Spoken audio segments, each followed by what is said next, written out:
asante. Hii ng'ombe itatoa maziwa mengi kabisa. Sasa shita ya school fees inaweza kuwa namna gani mtu anachukua? Process ya kuchukua insurance cover yote ni rahisi. Hata niko na cover ya gari yangu. Kwanza unajaza proposal form kama hii na uijaze wewe mwenyewe. Na kama haujui kusoma, uijaze na mtu unayemwamini. Hakikisha ile majibu umepatiana ni sahihi na ni ya kweli. Pia thibitisha insurance cover imeangalia maslahi yako. Na usiwahi sign proposal form ambayo haijaandikwa kitu chochote. Pia ukumbuke kujitolea photocopy yako. Sasa wacha nianze hiyo process. By the way, ukisubmit hiyo proposal form, uhakikishe umepatiwa policy document. Uisome na uielewe. Hiyo ndio thibitisho ya kuwa una bima. Asante sana. Ujumbe huu umeletwa kwako na IRA.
Good afternoon to you. Thank you so much for creating time for us.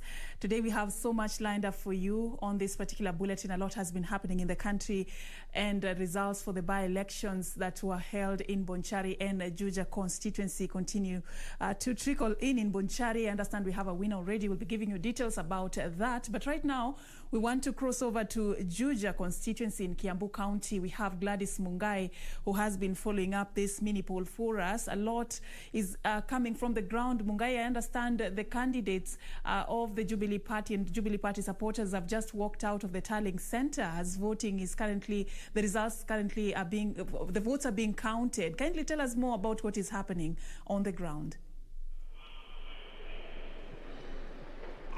Good afternoon to you, Serfine. Indeed, like you rightly put it, the candidate for the Jubilee Party, that is the late to the former Member of Parliament for this particular constituency, who was known as Francis Munyo Waitito, just walked out of the tallying center 2 hours ago, and her as well as her supporters are protesting that there's a lot of malpractices in that particular tallying process. And when they were protesting and also chanting slogans of no Susan, no JUJA, they allege that there's a lot of vote rigging, and they want that particular process, that vote counting that was done from different polling centers repeated. That would mean that each ballot, repeating counting of each and every other ballot, contrary to what we have at the moment, where at the tallying center at Mangu High School, the presiding officers are still handing over Form 32B. That notwithstanding, the tallying process continued. This is after the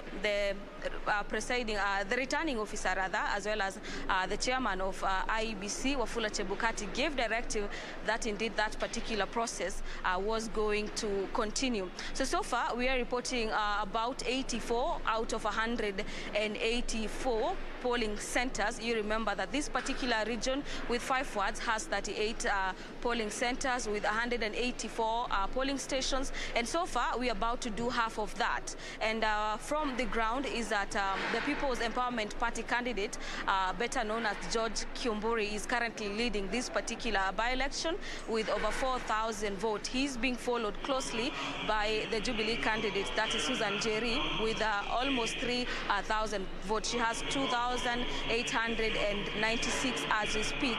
And an independent candidate is coming closely at number 3 with almost 1,000 votes. So the tallying process is continuing at JUJA constituency. And earlier on, when Wafula Chebukati, that is the IBC chairperson, gave his remarks in regards to yesterday's chaos, you remember that this particular tallying exercise was suspended last night at around 10 p.m. owing to the fact that factions came out alleging that some of their ballots had not made their way at Mangu High School, and they were demanding that the process is halted.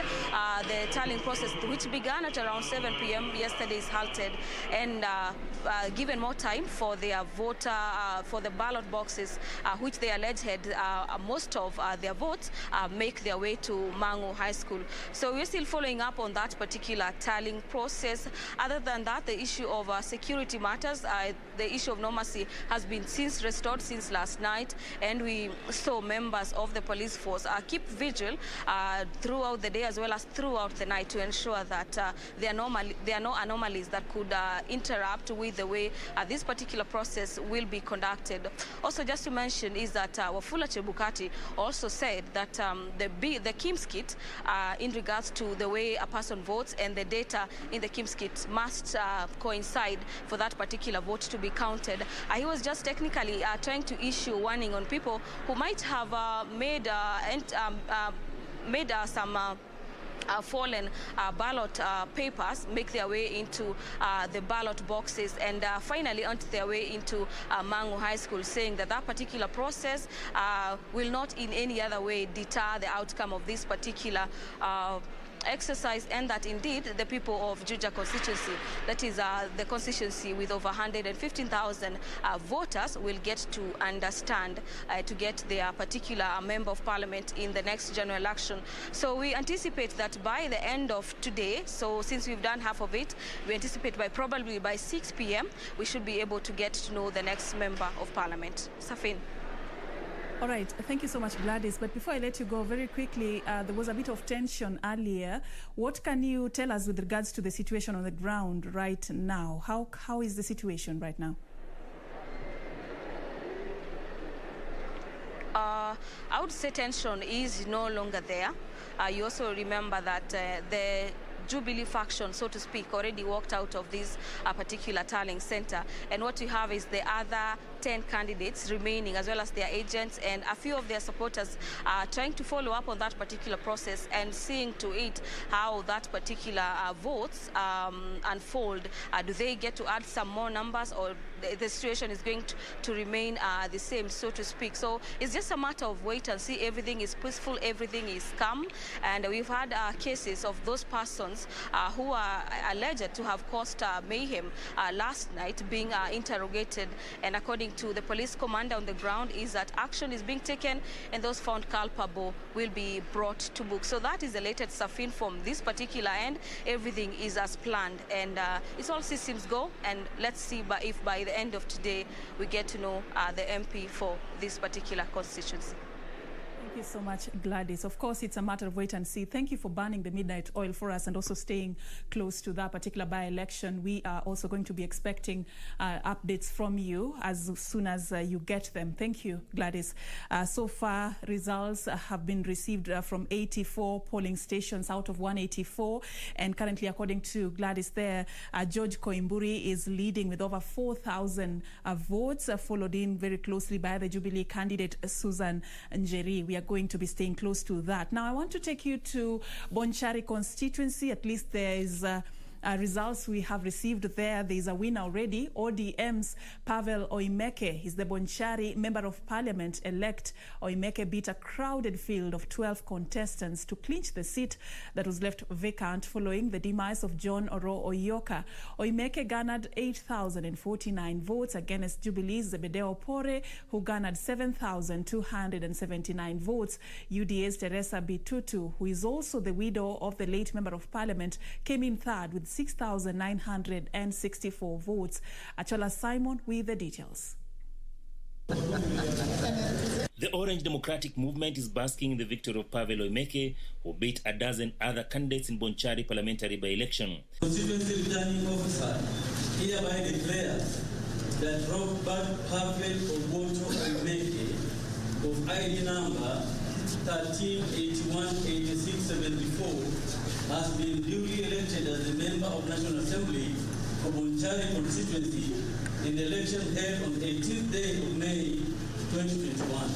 Constituency returning officer Benson Sumba Ambogo. The ODM candidate garnered 8,049 votes in an exercise marred by claims of voter fraud and police brutality. The former Energy and Petroleum Regulatory Authority boss beat his closest competitor, Jubilee candidate Zebedeo Pore, who garnered 7,279 votes. UDA's Teresa Bititu, who is also the widow of the late former MP, came third with 6,964 votes.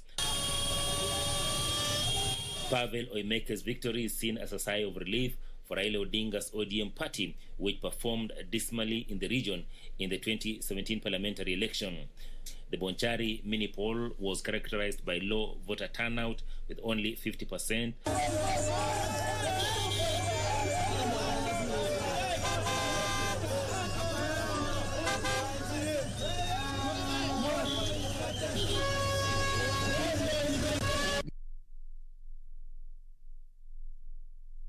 From Bonchari to Ruri Ward in Nyandarua County, the UDA party has emerged victorious in the Ruri Ward by-election in Nyandarua, with its candidate Francis Muraya garnering more than 4,000 votes. Muraya braved a serious wave from the ranks of a Jubilee party and from what he alleged to be the hidden hand of the state and also that of the county government. The exercise was held yesterday. Gidaiga Francis Muraya, having garnered 4,303 votes, is the winner of the Ruri County Assembly Ward by-election. The scenes from last night in Ruri Ward. Smarting from a wing, albeit bruised. The chaos that had characterized the exercise from morning. The tipping point being around 5 p.m. when UDA supporters stormed the ward tallying center at Ruri Polytechnic, claiming that a government vehicle was carrying marked ballots in a bid to rig the election, claims that rocked the exercise from morning. And so it was a sweet victory for UDA and its candidate Francis Muraya after it emerged that they had already taken an unassailable lead. Celebrations renting the air as UDA big shots led their supporters in song and dance.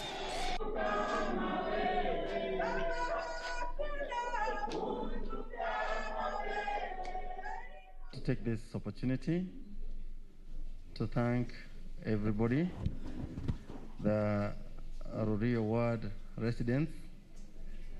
I want to thank you so much for allowing me to be your MCA. And I pledge that I will work with you. Lazima kuwe na mshindani in every race. Kwa hivyo mtosheke hivyo, next time itakuwa ni nyinyi. Shikaneni mikono na Mr. Muraya, mfanyie wakaazi wa Ruri kazi. Na tunaona hata chama imekubalika. Si mnaona hivyo? Sababu hii uchaguzi tumepata with a very big margin. Tumepata with over 1,000 votes. So we truly want to thank the people of Ruri Ward for having supported our candidate, supported the vision of UDA. The vision of UDA is to empower the common mwananchi. UDA says the win is significant as Deputy President William Ruto continues to make inroads in Mount Kenya, the bastion of support for President Uhuru Kenyatta. It is now emerging that the Jubilee candidate Peter Thinji could have flopped owing to his association and endorsement by Nyandarua Governor Francis Kimemia. The politics of a county working against his candidature. The management of the nominations have come to haunt the Jubilee Party, with Governor Kimemia and Majority Leader in the National Assembly Amos Kimunya blamed for bungling the exercise.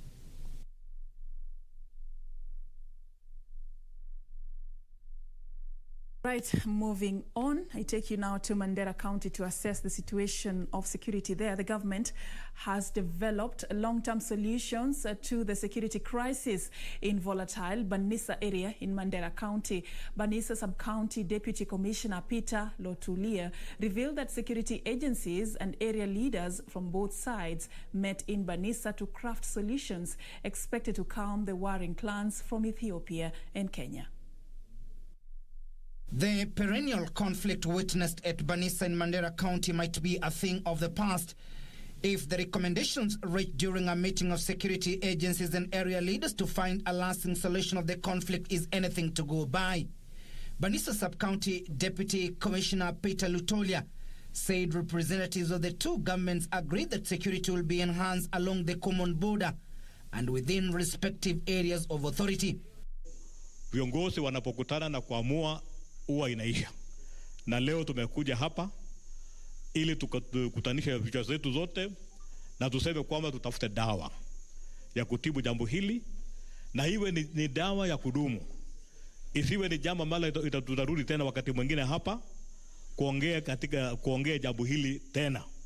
Mandera Governor Ali Roba, who was also leading the peace meeting, said these recommendations will help in peace foster and inter-community peace building.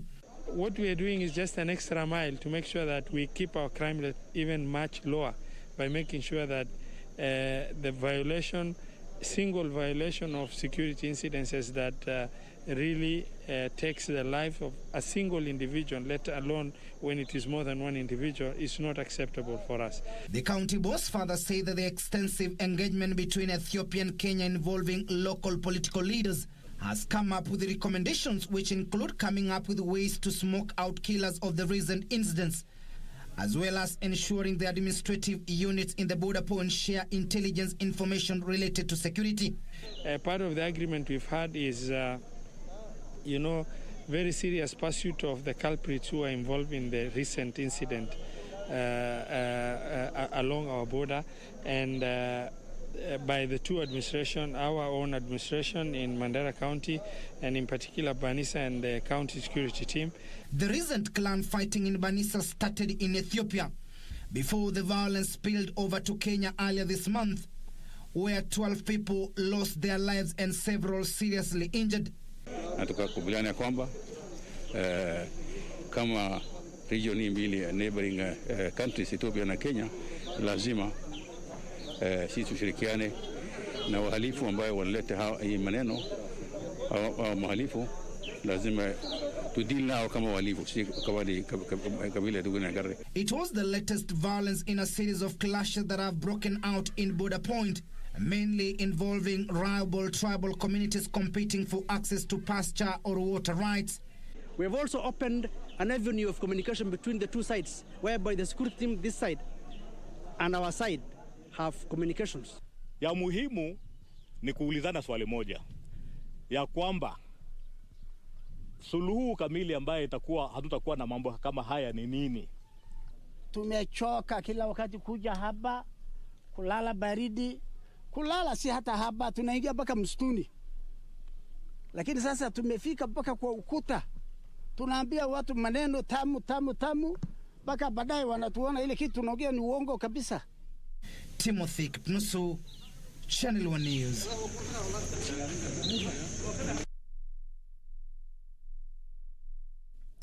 Moving on, residents of 3 locations in Magarini in Kilifi County have protested an alleged plan to take over what they term as their ancestral land by the Agricultural Development Corporation. The residents from Adu, Chamari and Bungale locations say they are ready to go to court if the state fails to address their plight.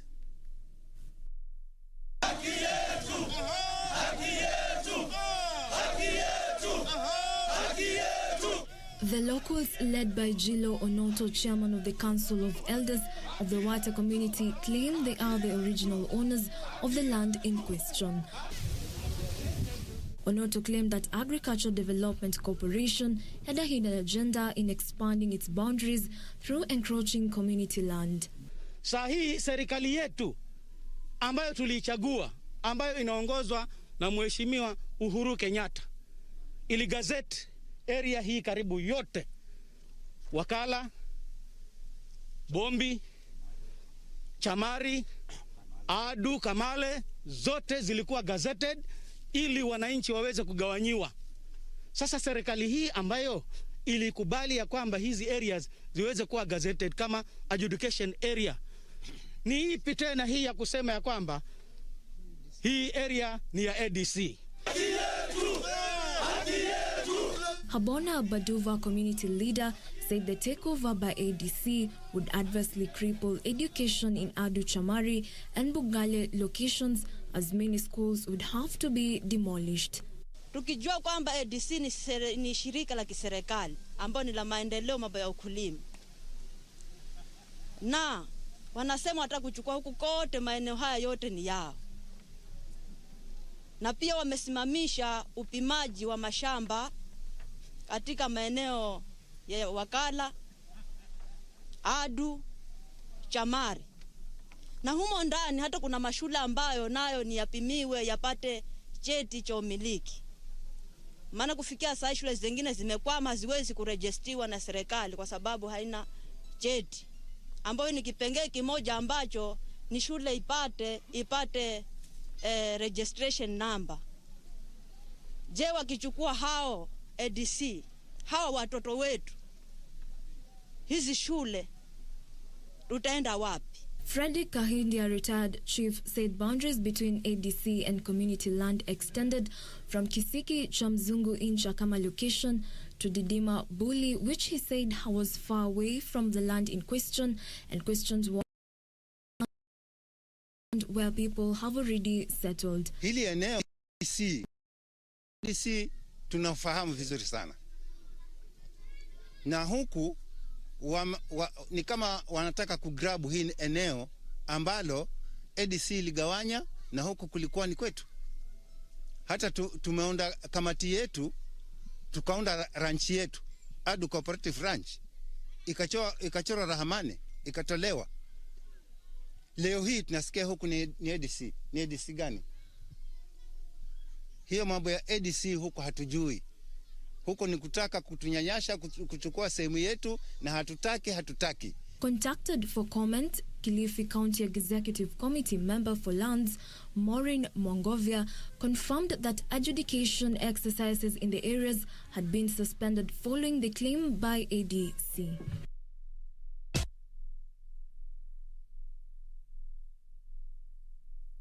That report from Kilifi County takes us to our first break right here on KBC Lunchtime News. Don't go too far.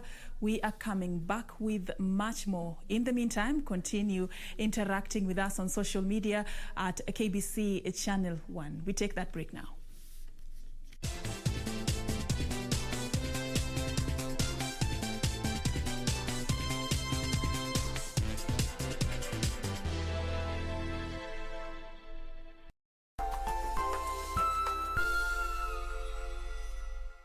Kupata skiza tune hii, jiamini, dial star 811 star 397 hash. Jiamini na ujikubali kuwa wewe kibinafsi. Ikiwezekana, cheza kama wewe, kwa sababu wengine wote wameshachukuliwa.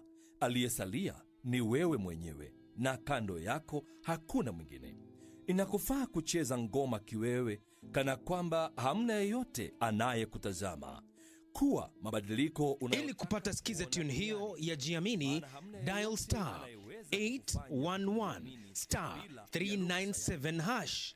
Star 811 star 397 hash. Tonight on KBC Channel 1. Mimi naitwa mzee Sabasaba. Na nitalimaza lenyewe. Safishe roho yangu. Ponda mali at your own risk. Wow. Yaani kila siku kila nikikukanya wewe usikii, waleta ukibadilisha tu. Mimi ni tajiri bwana. Sasa uniambia ujao wewe. Huyu nani baba huyu? This is my house girl. Mimi house girl. Kidogo ulimi mkojoa. Angalia hivyo unashusha hadhi. Subiri kuteseka baba. Wazungu wasema it's okay.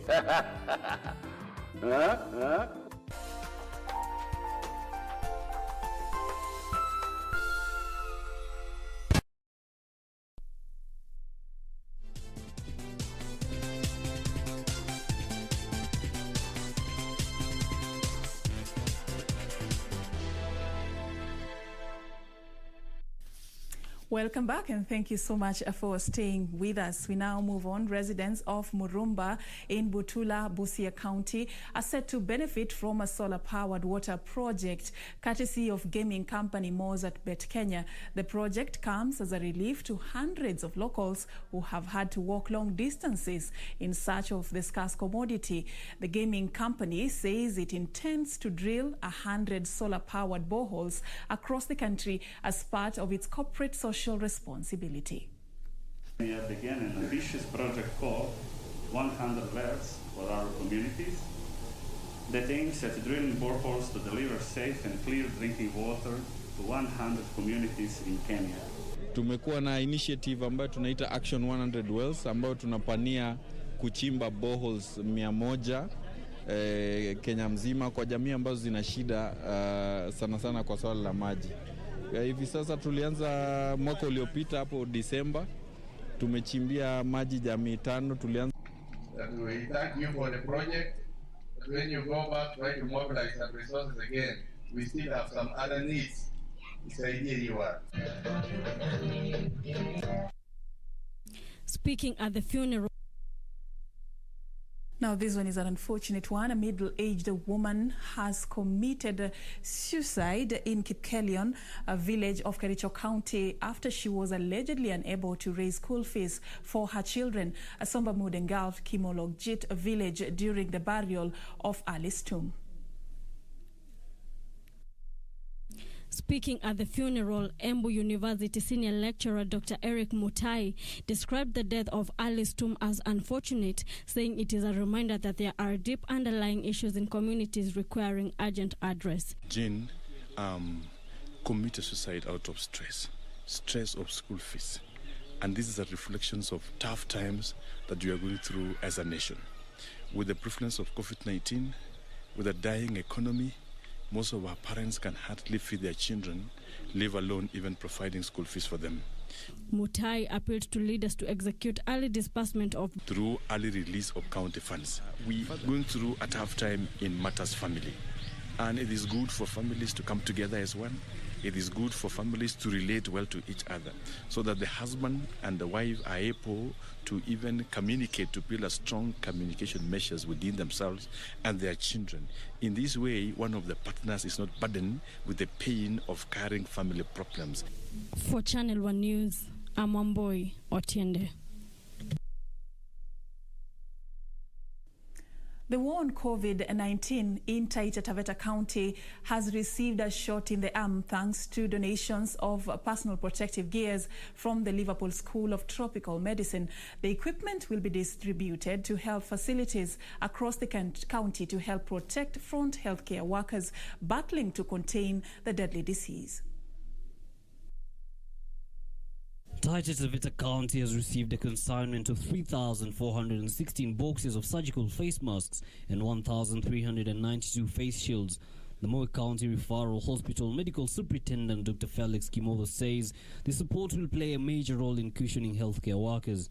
The equipment, the protective gears that we've just received, they're going to go a very long way in the continued fight. The Liverpool School of Tropical Medicine, which donated the gears, is also partnering with the county in the eradication of maternal mortality. Intent of the British High Commission through the Liverpool School of Tropical Medicine that they want to support the ministry and respective the counties on the same. Our hands were open and they're still open for more others. So that Taita Taveta County has so far recorded more than 900 cases of COVID-19 with at least 20 deaths.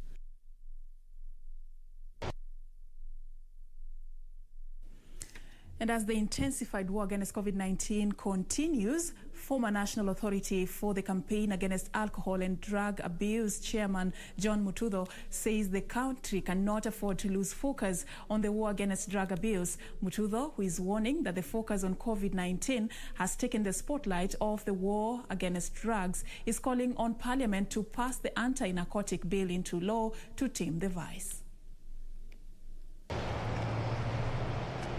John Mutudho says the only remedy to run away drug abuse and peddling is the enactment of stringent laws.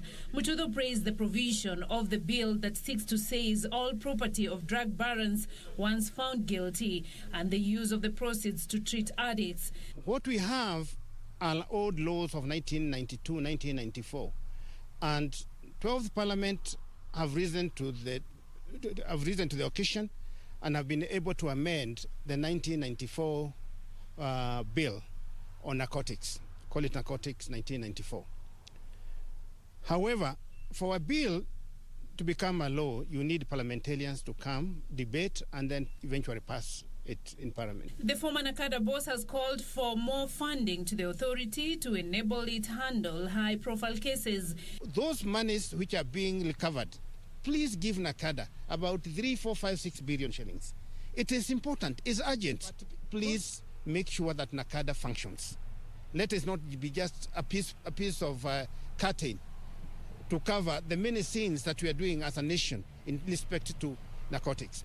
But please make sure that NACADA functions.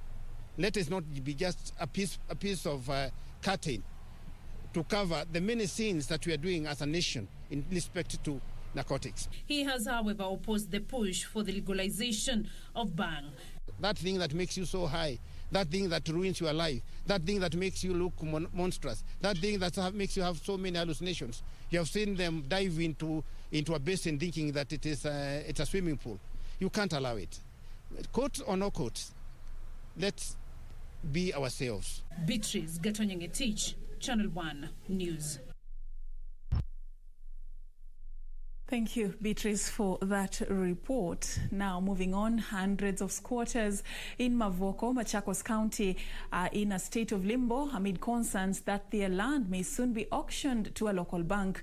They are now calling on the government and local leaders to intervene in the ongoing land dispute. The squatters who have been living in the piece of land since 2010 say they were not aware the land had been used as collateral for a loan. Sisi kama community wale tumeoccupy hii shamba vile walipitisha katika board ya 2010 kwamba watauza hii shamba na watauzia community. Tumeelewana kwa hiyo miaka yote kwamba hii shamba watatuuzia. Lakini tumeshangaa kuona wametransfer kutoka kwao kupeleka KCB. The group is accusing a local cement company of giving them false hope of a permanent resettlement. Na tumekuwa tukiappeal kwa serikali tusaidiwe hii shamba Portland watuuzia. Tumekaa chini na wao mara mingi, tumeongea, wamesema shamba ikifikia wakati wa kuuza watatuuzia kama community. Kwa hiyo mshangao wetu ni kwamba ni kama tunaona tumeonewa. They are now calling on the government and leadership of Machakos County to intervene and safeguard their livelihoods. Na tunaomba serikali yetu ya Kenya ambayo imeongozwa na Mheshimiwa Uhuru Muigai Kenyatta wakuja watusaidia, kwa sababu na vile imefanyika jana tumeanza kushikwa na hofu wakaji wa hapa, kwa sababu vile shamba imeenda kwa KCB, tunahofia anytime tunaweza kuja kufumburushwa. For Channel 1 News, I'm Jacqueline Masharia.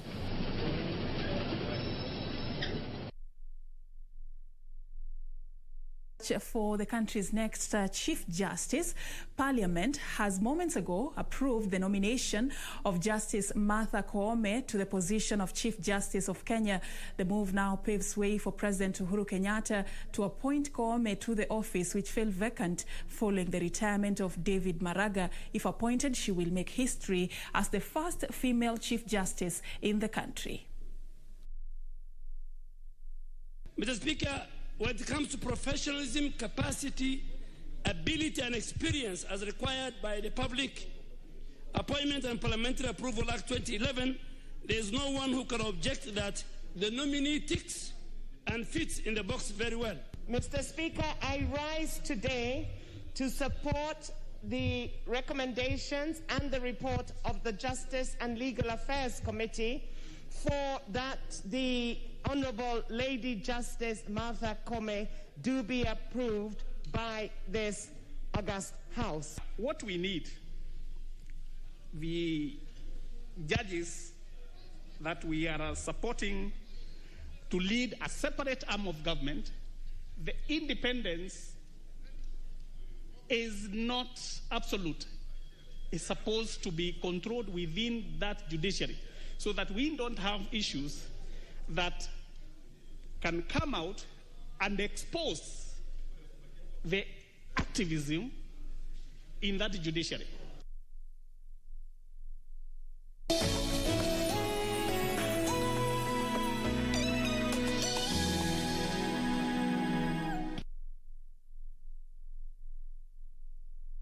As now, Israel says it has targeted the homes of Hamas commanders as deadly fighting with Palestinian militants in the Gaza Strip enters a 10th day. Israel said it had tried to kill Hamas military chief Mohammed Deif several times. Overnight, 2 militants died in a strike on an apartment. Fresh barrages of rockets were also fired into Israel, with Hamas saying it had targeted an airbase in the south. Ceasefire moves continue behind the scenes but have made little headway. France, in coordination with Egypt and Jordan, filed a resolution with the UN Secretary Council calling for an end to the violence, but it was only a draft. The US, a long-standing ally of Israel, has been blocking attempts to issue a joint statement saying it would not help with de-escalation, although it has called for a ceasefire. Meanwhile, the New York Attorney General's office says it is investigating the Trump Organization in a criminal capacity. A spokesman for the state's top prosecutor, Letitia James, said the inquiry into Mr. Trump's property company was no longer purely civil. James has been scrutinizing the ex-Republican president's financial dealings before he took office. The Trumps deny wrongdoing and say the inquiry by a Democratic prosecutor is a political vendetta.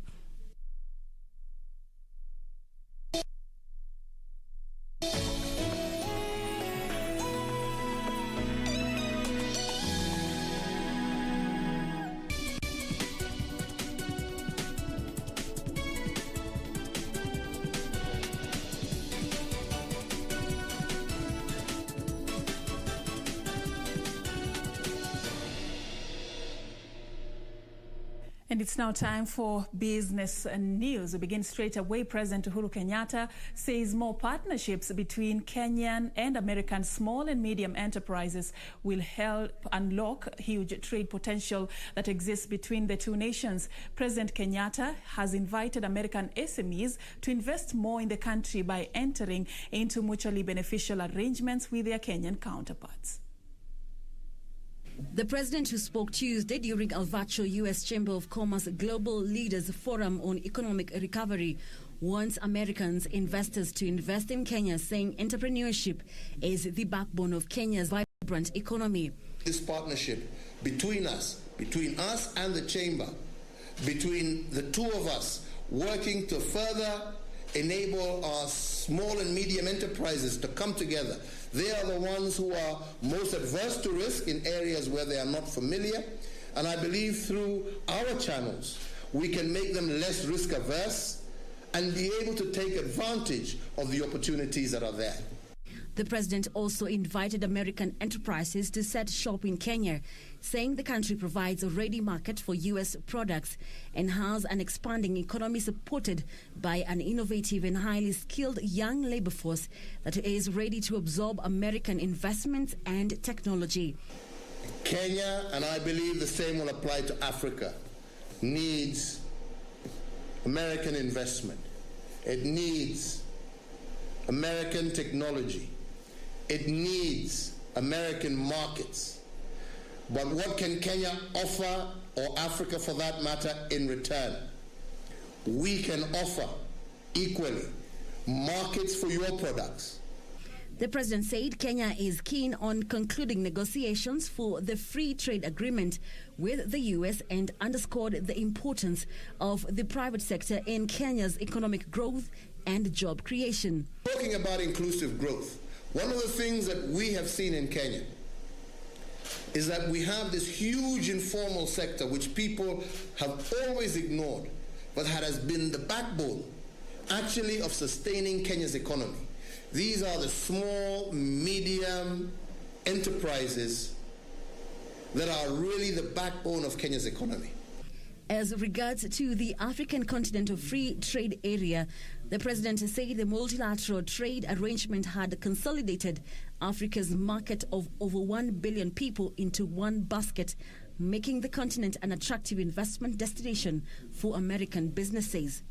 U.S. Chamber of Commerce Executive Vice President Myron Brilliant assured President Kenyatta of his association's full backing of the Kenya-U.S. Free Trade Agreement negotiations and the country's COVID-19 containment efforts.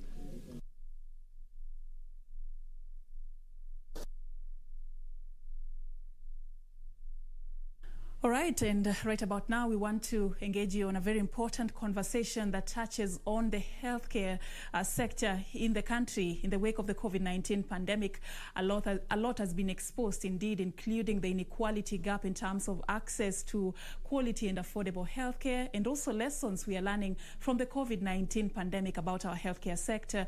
Joining us now live is O'Brien Kimani. Is going to be engaging Dr. Austin Okoth, a medical expert from Healthcare, just to shed more light on how to bridge this inequality gap. O'Brien, it's over to you.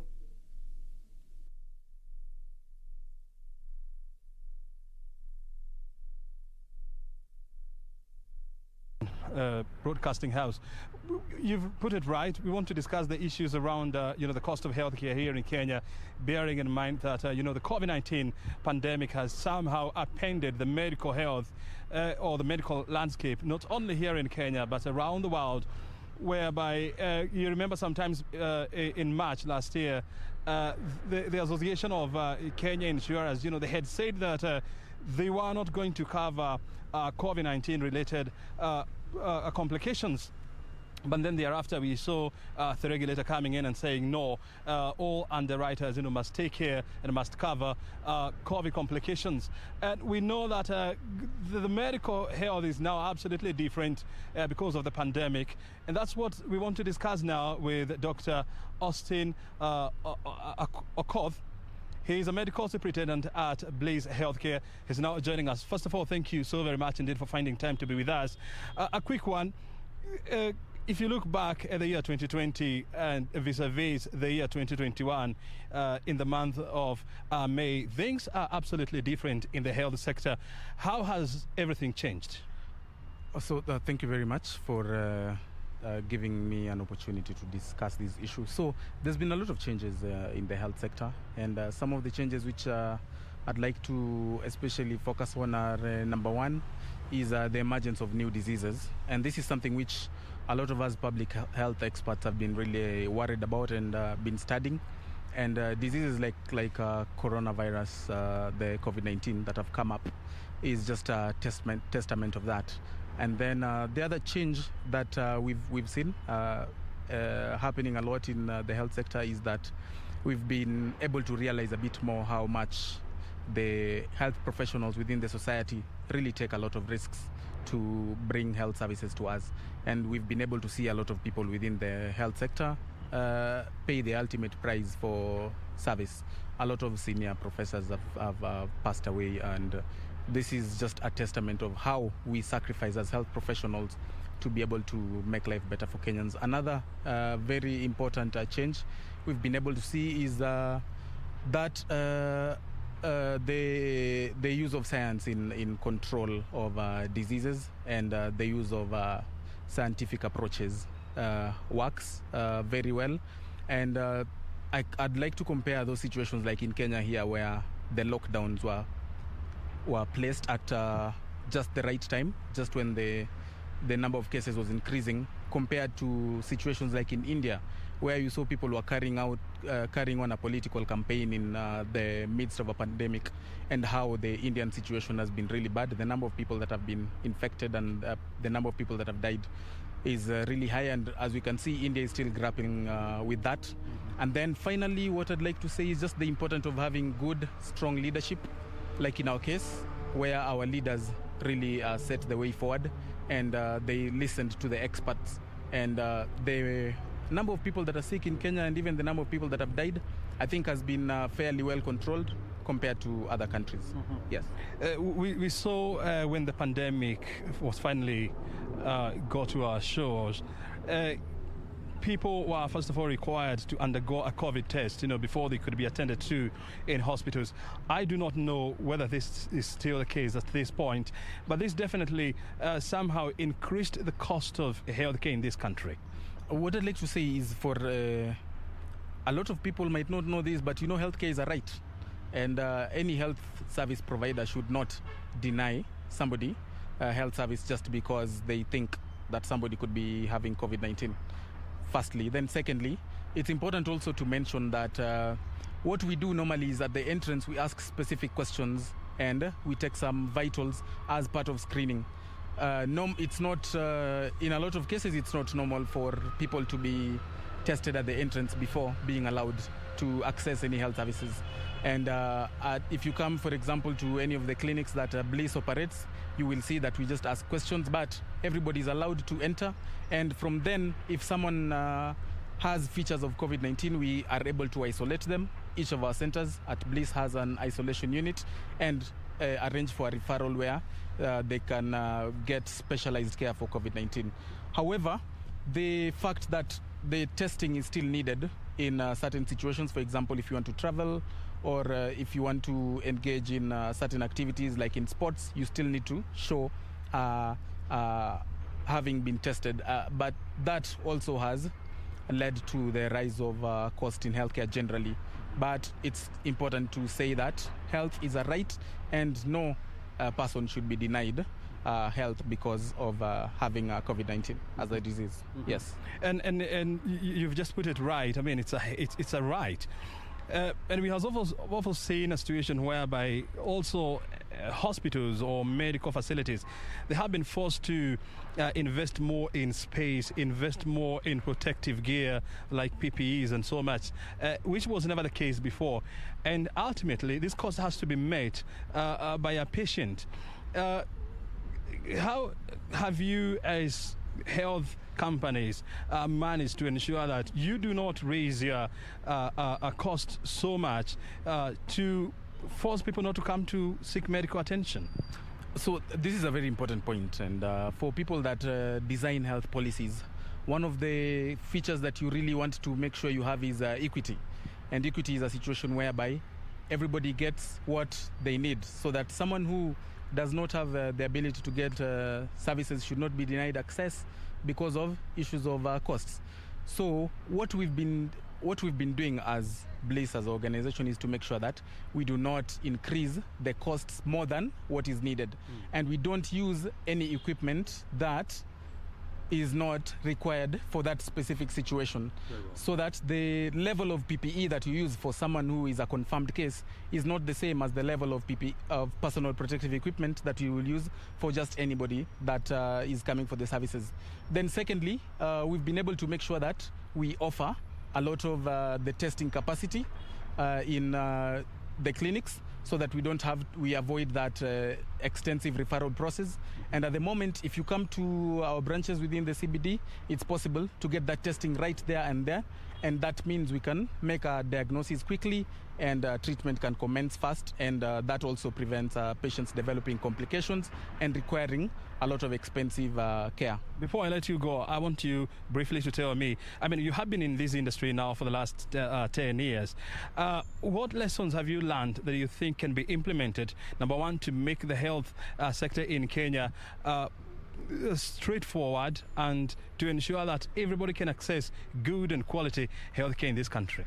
The most important thing I think we've been able to see is that it is possible to provide affordable healthcare that can be accessible to the average mwananchi. And that is very important because over time we have seen that the cost of healthcare has been rising. And if that kind of trend continues, then we will reach a situation whereby we're going to have a segment of society that cannot be able to access even the most basic health services. Mm-hmm. And at Bliss, we make sure that all our packages that we offer are within the price range that can be accessed by most of the population. But at the same time, it is of good quality so that it manages to serve the intended purpose, and it is not just people paying money without getting service that is commensurate. So that cost, we've been able to keep it down, and that is going to be very important going forward. Very well. Yes. Dr. Okoth, thank you very much indeed for finding time to be with us, and all the best. Thank you so much. I appreciate your time. Very good. Dr. Okoth, Austin Okoth, is a medical superintendent at Bliss Healthcare here in Nairobi, joining us to help us understand what healthcare companies are doing to ensure that, number one, Kenyans access medical at a affordable cost, and of course quality is also an issue, and of course you have heard it from him. Back to you, Serfine Ouma. O'Brien is my name. Right, thank you so much, O'Brien Kimani. They're engaging Dr. Austin Okoth, a medical expert at Bliss Healthcare, on how we can be able to ensure that every Kenyan gets access to quality and affordable healthcare. Now, moving on, a Cooperative Bank made 3.4 billion shillings in net profit during the first 3 months of this year, representing a 3.6% reduction on what the lender made during a similar period last year. According to the group CEO, Gideon Muriuki, the lender blames the dip in profit to increased loan loss provisions to 2.3 billion shillings, reflecting challenges businesses and households are facing due to the economic impact of the COVID-19 pandemic. The COVID-19 pandemic has seen the stock of non-performing loans for commercial banks increase due to the adverse impact on the economy. The stock of non-performing loans increased to 14.1% in December 2020 from 12% in December 2019, according to data from the Central Bank of Kenya. Cooperative Bank say that the net profit was down 3.6% to 3.46 billion shillings, driven by increased loan loss provision. This is after the lender pushed up the loan loss provisions to 2.3 billion shillings in appreciation of the challenges that businesses and households continue to face due to the economic effects of the ongoing pandemic. To cushion itself from increased risks of default, the lender opted to invest in government securities, buying government papers worth 166 billion shillings. This helped the lender grow net interest income by 31% to 9.8 billion shillings. In addition, customer deposits grew by 16% to 394 billion shillings as shareholders' funds rose 14% to 93.7 billion shillings. Group CEO Gideon Muriuki says the lender has fortified the digital channels to support uninterrupted access to banking services by customers. Muriuki says Cooperative Bank will continue to pursue strategic initiatives that focus on resilience and growth in the new normal as Kenya focuses on flattening the COVID-19 curve and its vibrancy returns to the economy.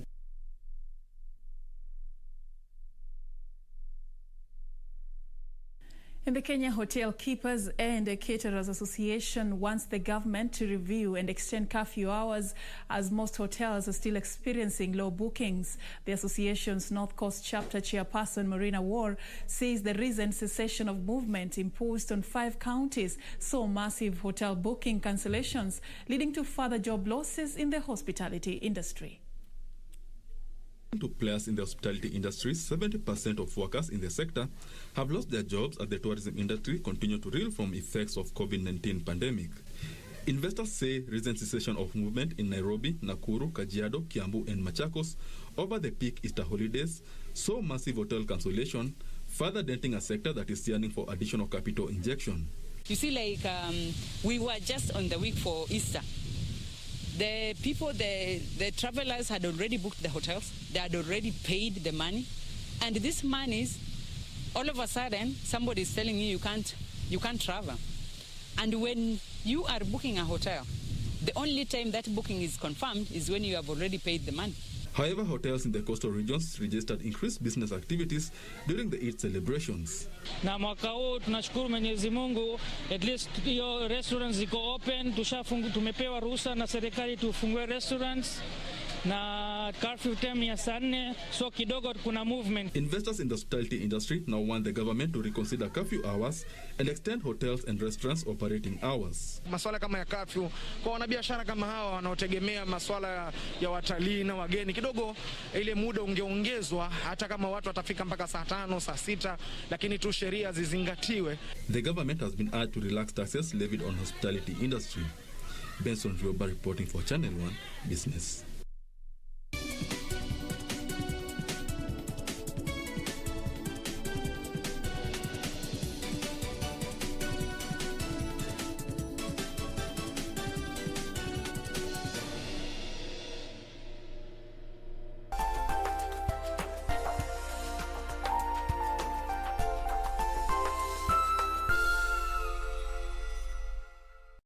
Je, umeomoka? Kama hujaomoka kwenye QuickBin ndio mambo yote. Hapa tuko na fridge, kodi yake ni CM. Tuko na gas cooker, kodi yake ni CK. Tuko na TV, kodi yake ni TV. Tuko na simu aina ya Samsung ni SM ama Oppo ni Oppo. My friend, mahali popote unanitizama, eka hizo kodi zake kisha utume kwa 4032353. 4032353, alafu utakuwa unaomoka na hizi bidhaa. Kumbuka, kwenye QuickBin ni bidhaa bora zaidi kwa bei ya chini.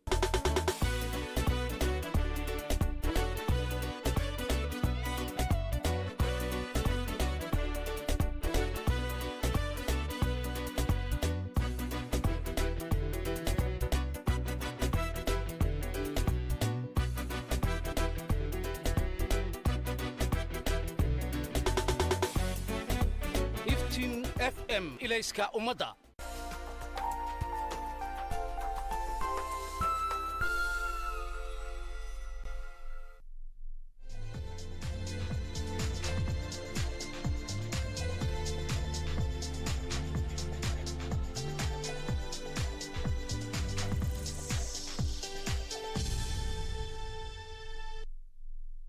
Now crossing over into the world of sports, Kenyan Shadrack Maluki has been elected as the new chairman of the African Judo Union in the just concluded polls held in Dakar, Senegal. The Kenya Judo Federation president, under the joint candidate of Team Siteni, got 39 votes against 11 garnered by his opponent Akpaki Dedenam of Togo to clinch the highly coveted seat for the next 5 years. In the just concluded polls held in Dakar, Senegal, Kenyan Shadrack Maluki emerged victorious after garnering 39 votes against 11 garnered by his opponent Paki Daladem of Togo to clinch the highest coveted seat for the next 5 years. This comes after his joint candidate, the Erisiteni of Madagascar, was elected as the new president after defeating Abakar Jema of Chad by 42 votes out of 51, and he now wins these elections hands down with his whole team in Dakar. Maluki joins other few Kenyans holding leadership positions in the continental sports bodies, and he was quick to express his vision for the development of judo in the continent.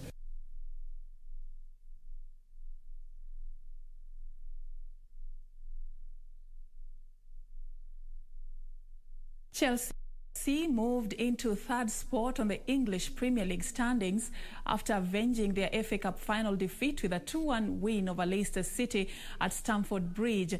Meanwhile, a relegated